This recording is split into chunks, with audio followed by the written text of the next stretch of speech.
अस्सलाम वालेकुम। हमारा डेटा डेटा विजुअलाइजेशन मॉड्यूल 2 है और इसका तीसरा लेसन है आज। आज हम डिस्कस करेंगे कि पावर बीआई के अंदर कितनी तरह के फिल्टर्स होते हैं और कैसे उनको अप्लाई किया जाता है। पावर बीआई के अंदर आप जो फिल्टर्स यूज करते हैं,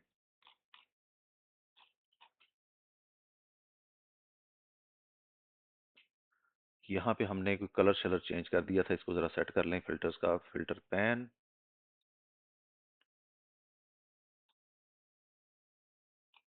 अच्छा ये बैकग्राउंड उसने खुद से चेंज कर दिया है। चलें इसका कलर हम यहाँ से देते हैं, क्योंकि हमने कार वाला थीम अप्लाई किया था तो बैकग्राउंड चेंज हो गया। फिल्टर दो तरह से अप्लाई होते हैं, एक होते हैं स्टैटिक फिल्टर और दूसरे होते हैं डायनामिक फिल्टर।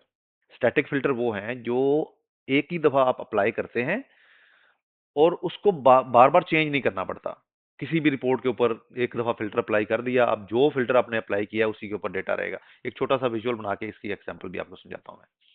यहां से मैंने प्राइस उठाई और मैं ये चाहता हूं कि जो प्राइस, अब ये देखें यहां पे मेरे pass filter on this visual, इसको भी ये भी चेंज करना पड़ेगा हमें। इसका जो फिल्टर्स हैं, फिल्टर्स,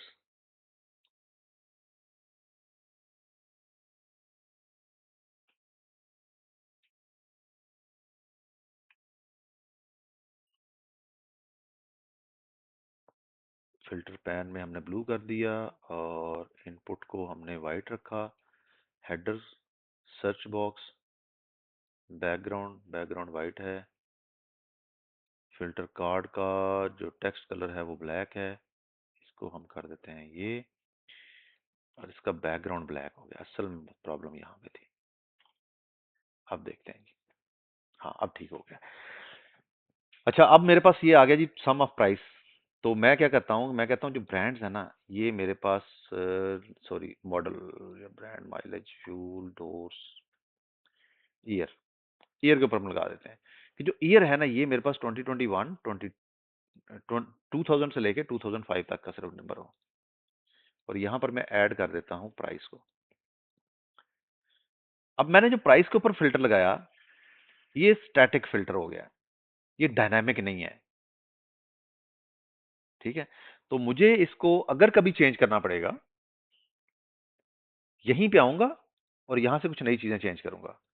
और ये यूजर नहीं करेगा, यूजर को हमने यहां से रिस्ट्रिक्ट कर दिया है कि वो उसको ना देख सके। और ये जो फिल्टर मैंने अप्लाई किया, ये इसके ऊपर लिखा हुआ है विजुअल लेवल फिल्टर। तो फिल्टर होते कितनी तरह के हैं, दो टाइप, दो तरह से तो अप्लाई किए जा सकते हैं ना। तीन तरह के फिल्टर्स होते हैं, विजुअल लेवल, पेज लेवल और रिपोर्ट लेवल। विजुअल लेवल मतलब उसी एक चार्ट के ऊपर काम करेगा। पेज लेवल उस पूरे पेज पे, जैसे ये समरी का एक पेज है या वेलकम का पेज है, तो एक पेज पे काम करेगा। और फिल्टर ऑन ऑल पेजेस को रिपोर्ट लेवल फिल्टर भी कहते हैं, जो तमाम के तमाम पेजेस पे अप्लाई करेगा। जैसे हमने ये एक डायनामिक फिल्टर बनाया था कि अगर हम सिलेक्शन यहां से करते हैं, जैसे मैंने फोर्ड को सिलेक्ट किया, तो इधर भी फोर्ड जो है वो फिल्टर होकर आ जाएगी। ठीक है, तो इसको हम कहते हैं डायनामिक फिल्टर। अब स्टैटिक फिल्टर के अंदर तीन तरह के फिल्टर हैं, विजुअल लेवल, पेज लेवल और रिपोर्ट लेवल। तो जब आप किसी भी विजुअल पे क्लिक करते हैं और उसके फिल्टर्स अलग से शो होते हैं, अगर आप विजुअल को डिसेलेक्ट कर देते हैं तो फिर आपके पास सिर्फ और सिर्फ पेज लेवल और रिपोर्ट लेवल शो होते हैं। अब अगर मिसाल के तौर पे मुझे ये फिल्टर तो इस विजुअल पे नहीं करना था, मुझे पूरे पेज पे करना था, मैं क्या करता हूं, मैं इसको नीचे ले आता हूं, यहां से क्रॉस करें और ईयर को ऐड कर दें इस जगह पे, और यहां से सिलेक्ट कर लें। फॉर एग्जांपल आपने 3 4 साल 5 साल सिलेक्ट करते हैं। अब अगर कोई नया विजुअल आप ऐड करेंगे तो ये फिल्टर उसके ऊपर भी होगा, लेकिन होगा इसी पेज पे।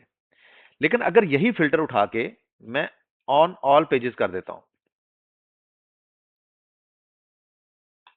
अब अगर मैं जितने भी पेज ऐड करता जाऊंगा, अब मिसाल के तौर पे वेलकम पे जाएं तो यहां पर भी आपको नजर आएगा, आप नया पेज ओपन करें इधर भी नजर आएगा। तो हर जगह पे आपको ये नजर आता रहेगा, क्योंकि आपने इसको रिपोर्ट लेवल पे कर दिया है, ऑन ऑल पेजेस कर दिया है। यहां तक आई होप कि आपको समझ आ गया होगा कि स्टैटिक फिल्टर कैसे अप्लाई करते हैं। तीन तरह से अप्लाई करते हैं, visual level, page level, report level. अच्छा, डायनामिक फिल्टर भी इसी तरह से होता है, वो भी विजुअल लेवल भी होता है, पेज लेवल भी होता है और रिपोर्ट लेवल भी होता है। वो कैसे अप्लाई करना है, आपने सबसे पहले स्लाइसर ऐड करना है। ये मेरे पास आ गया स्लाइसर। अच्छा, बाय डिफॉल्ट जो ये फिल्टर है ना, ये पेज लेवल होता है, बाय डिफ़ॉल्ट पेज लेवल है जो आप डायनामिक फ़िल्टर ऐड करते हैं। मिसाल के तौर पे यहाँ पे मैं ऐड कर देता हूँ ईयर्स को, अब हम इसमें ऐड कर देते हैं। अब मेरे पास ये सारे ईयर्स आ गए, कलर इसके वाइट आ रहे हैं, वो कलर्स हमें उनके साथ अभी बार-बार प्ले अराउंड करना पड़ेगा।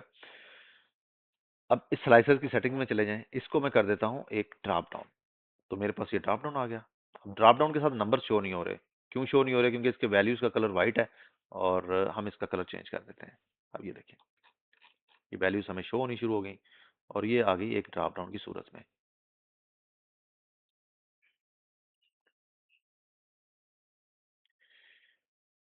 थोड़ा-सा इसको प्यारा करते हैं और ये सेटिंग्स आप भी साथ कर लीजिएगा, बॉर्डर ऑन कर दें इसका। अ,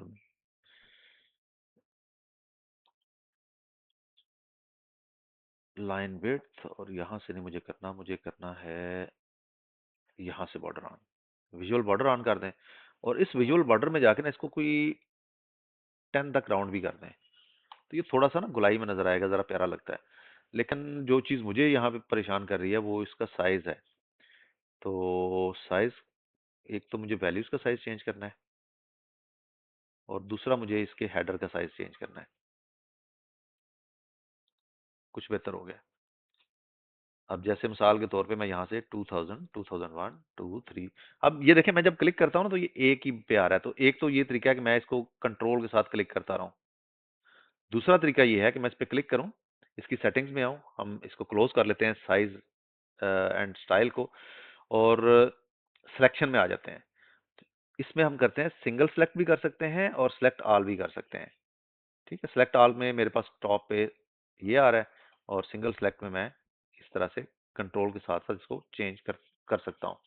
लेकिन अगर मैं इसको ऑफ करता हूँ तो फिर क्या होगा? फिर मैं बगैर कंट्रोल के जब क्लिक करता जाऊंगा तो ये सिलेक्ट होते जाएंगे। ठीक है, ये दो तीन चीजें हैं, आई होप कि आपको समझ आ गई होंगी। अब जब टेक्स्ट वैल्यूज की हम बात करते हैं ना, उसके ऊपर हम क्या क्या फिल्टर लगा सकते हैं? वर्टिकल लिस्ट लगा सकते हैं, टाइल जो पहले हमने वेलकम पेज पे किया था, और ड्रॉप डाउन है जो मैंने अभी आपको बना के दिखाया। ये डायनामिक फिल्टर हैं, एंड यूजर के लिए लगाए जाते हैं, वो अपनी मर्जी से डेटा को फिल्टर करे और फिल्टर करने के बाद इसको देख सके कि इसके ऊपर उसने क्या काम किया और कैसे काम किया। आई होप कि फ़िल्टर आपको समझ आ गया होगा। अच्छा, अब इसको विजुअल लेवल कैसे बनाना है? मैंने आपको कहा था ना कि ये फ़िल्टर 3 तरह के होते हैं, एक विजुअल लेवल है, एक रिपोर्ट लेवल है और एक पेज लेवल है। चलें इसके हम 2 विजुअल बना देते हैं, और दूसरे विजुअल में मैं गाड़ियों का काउंट ऐड कर लेता हूँ, कितनी गाड़ियाँ हैं टोटल। तो हम इस अब 1048 गाड़ियाँ हैं और 9.28 मिलियन इनकी बर्थ है। किसकी? यहाँ से हमने जो सिलेक्शन की हुई है, यानी कि फोर्ड की। चलें इसको हम सिलेक्ट ऑल कर लेते हैं। अभी 88.353 मिलियन की गाड़ियाँ हैं, जो कि 10,000 गाड़ियाँ हैं हमारे पास। मैं चाहता हूँ कि मैं ये देखूँ कि 2000 की कितनी है। सो 2000 में जो गाड़ियाँ थी 393 थी, और उनकी जो वैल्यू है वो 2.12 था। मैं ये चाहूंगा कि ये जो ईयर का फिल्टर है ये सिर्फ और सिर्फ इसके ऊपर अफेक्टेड हो, यानी कि नंबर ऑफ कार्स को तो चेंज करे लेकिन प्राइस को चेंज ना करे। तो मुझे क्या करना है? मुझे इस पे क्लिक करना है। ये चीज बड़े ध्यान से नोट कीजिएगा। जब मैं इस पे क्लिक करता हूं तो मेरे पास एक टैब आता है फॉर्मेट का। मैंने इस पे क्लिक करना है और इसमें एक ऑप्शन है एडिट इंटरैक्शंस का। अब एडिट इंटरैक्शंस पे जैसे क्लिक किया तो ये देखें, इसके साथ ना इस तरह के कुछ आइकॉन्स आ गए हैं। ये क्या है? ये है फिल्टर और ये है नन। तो मुझे गाड़ियां सिर्फ चेंज करनी थी, वैल्यू चेंज नहीं करनी। मैं नन पे क्लिक कर दूंगा। उसके बाद मैं एडिट इंटरेक्शन को ऑफ करूंगा। अब जब जब मैं इस फिल्टर को चेंज करता हूं, मैं ऑल करता हूं, मैं कोई 1 2 3 4 साल सेलेक्ट करता हूं, तो मेरी प्राइस तो चेंज नहीं हो रही, लेकिन मेरा जो काउंट है गाड़ियों का वो चेंज होता रहेगा। क्लियर करूंगा तब भी इसी के ऊपर इम्पैक्ट आएगा। तो ये हो गया इसका विजुअल लेवल फिल्टर। अब इसको हमने रिपोर्ट लेवल कैसे बनाना है? अब मैं अगेन इसकी इंटरेक्शन को वापस उसी तरह कर देता हूं। अब रिपोर्ट लेवल कैसे बनाना है वो मैं आपको पहले भी बता चुका हूं। आप इस पे क्लिक करें, सिंक स्लाइसर्स को ऑन कर लें, और जिस जिस पेज पे आपने इसको अप्लाई करना है, जैसे मिसाल के तौर पे मैं कहता हूं कि ये वेलकम पे भी हो और समरी पे भी हो। अब इसमें दो ऑप्शन है, एक है सिंक का और एक है व्यू का। अब जब मैंने व्यू पे क्लिक किया तो अब देखें वेलकम के ऊपर भी ये नजर आ रहा होगा, ये देखें उसी जगह पे। लेकिन अगर मुझे वेलकम पे शो नहीं करना तो मैं इसको ऑफ कर दूंगा। अब ये काम तो वेलकम पे करेगा जाके, लेकिन ये शो सिर्फ समरी पेज के ऊपर होगा। तो इस तरह से हम अपने स्लाइसर को मल्टीपल पेजेस पे या तो शो करवा सकते हैं एक दफा बना के, या सिंक करवा सकते हैं। एक और चीज बताता हूं आपको मैं। आपने ये स्लाइसर कॉपी किया और एक नए पेज पे जाके इसको पेस्ट कर दिया, तो ये खुद आपको पूछता है कि क्या आप इसको सिंक करना चाहते हैं या नहीं चाहते। अगर सिंक करना है तो सिंक पे क्लिक कर दें, ये ऑटोमेटिकली सिंक हो जाएगा। नहीं करना तो डोंट सिंक कर दें, तो ये यहाँ से गायब हो जाएगा। So that's all about the filters. अब आगे मूव करेंगे, विजुअल्स के ऊपर बात करेंगे, डेटा विजुअलाइजेशन की बात करेंगे। Thank you very much.